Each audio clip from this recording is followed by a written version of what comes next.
Aujourd'hui, on reçoit Edita pour une recette de conserve polonaise. C'est la conserve des cornichons à la polonaise. Contrairement à des cornichons qu'on a ici dans les commerces, on n'utilise pas du vinaigre, mais la saumure, en fait du sel. Ce sont des cornichons lactofermentés. Plus on pétille, mieux c'est, d'accord? Mais il peut y avoir des cornichons beaucoup plus grands. Là, j'ai choisi des cornichons à peu près de cette taille-là.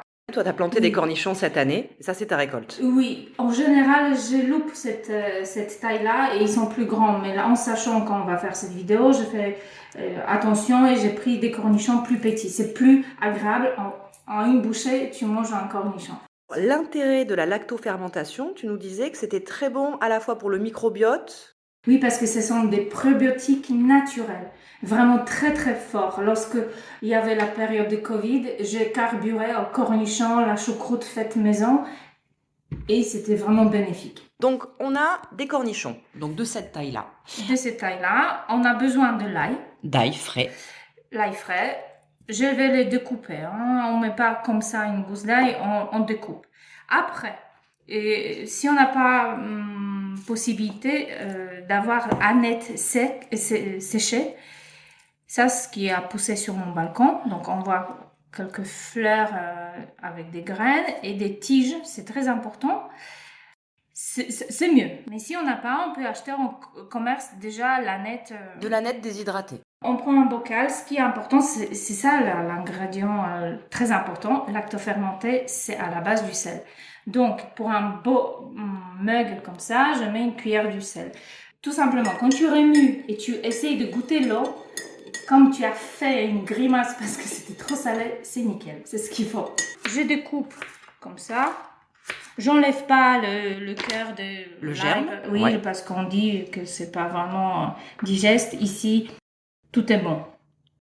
Et j'essaye de mettre un peu au fond, partout. Ensuite, je mets quelques tiges de aneth. C'est vraiment simple. Hein. Je l'ai fait 5 minutes.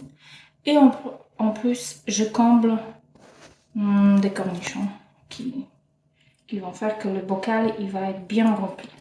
Ce qu'il faut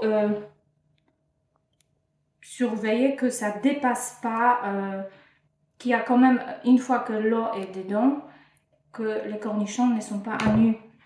Ils baignent dans le liquide. Ils doivent être complètement immergés. Voilà, c'est ça.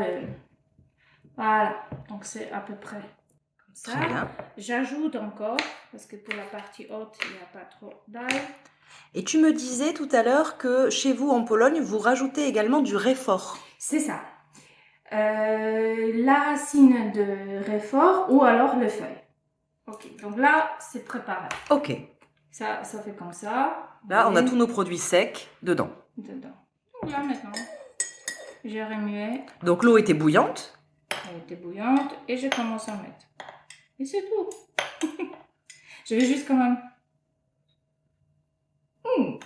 c'est bien ça. Salé. Voilà, donc pour nous, c'est pas bon. Pour les cornichons, c'est excellent.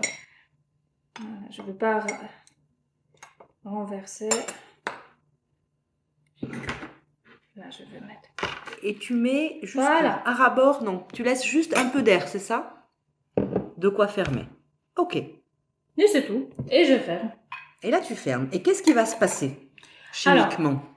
Au bout 24 heures, les cornichons vont devenir un peu plus jaunes. Ça veut dire que la procédure est en route. Au bout de 2 jours, on a les cornichons qui sont légèrement acidulés, mais encore sucrés. Et on appelle ça maosolne.